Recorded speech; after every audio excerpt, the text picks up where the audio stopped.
We picked some intelligence that was last week that some armed men have planned to proceed to Manso Kwanta in the Amasia West district of the Ashanti region from Kumasi to attack passengers and mining sites.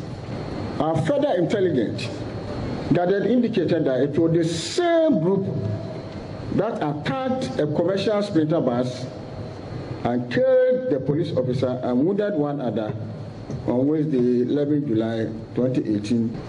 2 pump-action guns and 1 AK assault rifle with 2 magazines and 2 locally made pistols, 1 unregistered motorbike, and 4 mobile phones have been retained to assist investigation. They are there.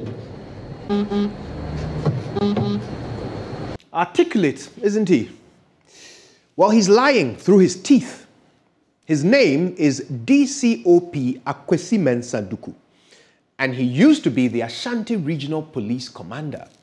Now, we understand he's retired now. Not fired, retired. I wonder if you remember the full story. In 2018, police in the Ashanti region shot and killed 7 young Zongo residents. The police quickly held a press conference claiming that the 7 youth had first fired at them. They displayed an arsenal of firearms and rounds of expended ammunition. But this was all a ruse, a big scam. Riots and agitation by the Zongo residents led to an investigation. Now, according to the committee that reviewed the shooting incident, the 7 young men did not exchange fire with the police. There was no proof to back the police's claim that they were armed robbers. It was all a fabrication. In plain terms, a lie. Now, the families of the 7 were eventually given 1.75 million cedis. This was supposed to be compensation for the killing of their loved ones by the police. In January the following year, President Nana Addo Dankwa Akufo-Addo announced, and I quote, "Processes have been initiated that will result in the prosecution of any police person who is allegedly found to have acted outside the law."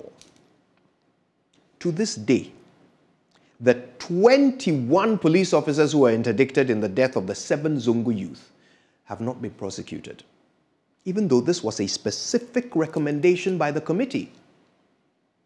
We may have been quiet about the issue, but we have not forgotten. The problem was not solved then, so naturally another one has emerged. In Nkoranza, cops have killed another young man, Albert Donko. In a press statement, the police described Mr. Donko as a suspected armed robber. Sound familiar? This time the reaction was even more serious. The Nkoranza youth's skepticism about this statement led to a confrontation with the cops. They broke into the municipal police station and released some suspects from the cells. The police reacted by calling for backup. There was shooting. 1 person died, and 9 others were hurt, with 3 of them in severe condition.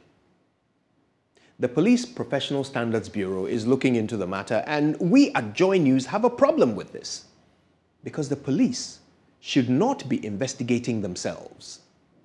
The committee that investigated the killing of the 7 Zongo youth showed us the way. The state must ensure that there is an independent body to investigate the police. Let's be clear. There are good police officers in the service, but there are equally terrible officers. Now, we have placed weapons in their hands, and so they think they are gods to determine by themselves who lives and who doesn't.